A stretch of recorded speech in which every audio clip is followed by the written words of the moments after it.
to have a hard conversation with men and women about love bombing because you don't think you're a love bomber. Most people never do because love bombing isn't flowers, it isn't money, it isn't intensity. Love bombing is the belief that love won't stay unless you keep proving it first. That's all it is. And the moment that you believe that, you've already left yourself because you didn't show up harder because you loved harder. You showed up harder because you were afraid that if you stopped moving, someone would finally notice you weren't being chosen. So you filled the silence. You filled the gap. You filled the moment before the moment could ever ask the real question. And this one question breaks any bond. Would you stay if I didn't do this? And you never let that question live. And that's the tragedy. So you go through entire relationships without ever finding out if anyone actually wanted you. Not needed you, not benefited from you, not stabilized around you. I'm talking about wanted you because you never gave them the chance. Let's talk about men for a second. Because you didn't learn love was something that arrived. You learned that it was something that followed usefulness. So you got praised when you performed, seen when you provided, and kept when you solved something. So your body learns a rule before you ever get the chance to talk. That if I stop doing, I stop mattering. That's what most men learn. And that's not masculinity, it's grief with a job description. So when you love bomb, you don't feel generous, you feel necessary. You show up early, you overcommit, you overextend, you pay, you fix, you anticipate, not because you're confident, but because you're terrified that if you ever relaxed in the stillness, no one would ever reach for you. And that's the part that really hurts, that every time you over show up, you rob yourself of the only proof that matters, because desire cannot appear until effort pauses. I want you to understand that. Desire cannot appear until effort pauses. So if you never stop doing, you will never know if someone could have chose you without the labor. You will live your whole life being relied on instead of being wanted. And what you call love, and not even what you call love, I don't even want to explain it to you no more. You'll keep calling that love because no one taught you what it feels like to be stayed with while empty-handed.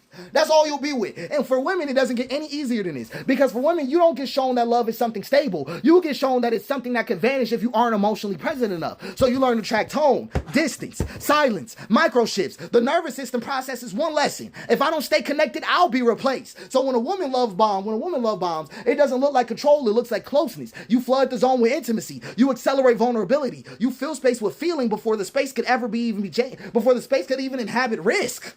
Right? And that's the grief of it. By never letting that moment breathe, you never find out who will come towards you on their own. You keep the connection alive, but you never see who would stay without being pulled. So you confuse intensity with safety and call it love because no one taught you what it felt like to be met without any chasing. And it's the same pain across both groups. Men and women arrive differently, but the wound is exactly the same. You don't trust that your own presence is enough to want. Right? So you substitute it with proof instead of trust, intensity instead of continuity, performance instead of staying. And this is the condition that no one wants to talk about because love bombing is not about overwhelming anybody else.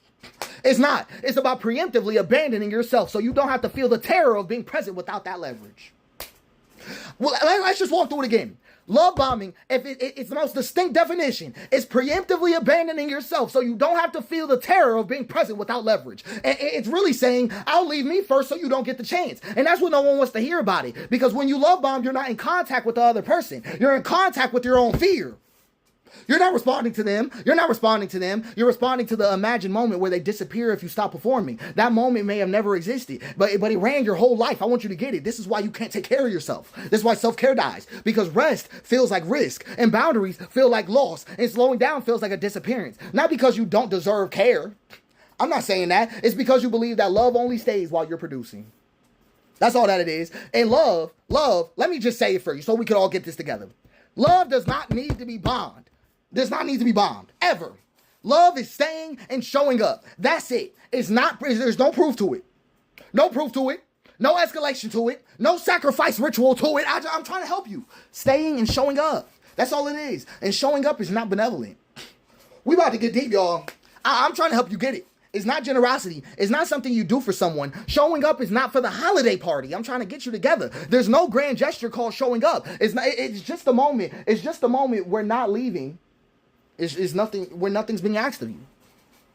That's all it's about. Showing up is staying present when you have no leverage, no performance, and no role to hide behind. And if that isn't enough for you, if your presence isn't enough to hold, if your presence alone is not enough to hold, then nothing you do, nothing you give, nothing you sacrifice will ever make it safe enough for y'all to be in love. Because what you're trying to secure was never meant to be earned. And that's what I'm trying to tell you. So if you never let yourself be wanted without the effort, you will never know if anyone wanted you at all. And that's not the judgment. That's just the truth of it. That's just the truth of it. And love bombing isn't a crime, but it is a condition. It's a learned belief that presence alone is insufficient. And the moment you see that belief, I'm talking about really see it, then you'll stop leaving yourself. You'll stop leaving yourself. You won't need to love harder because the only love that's ever real is the one that stays when you finally stop performing.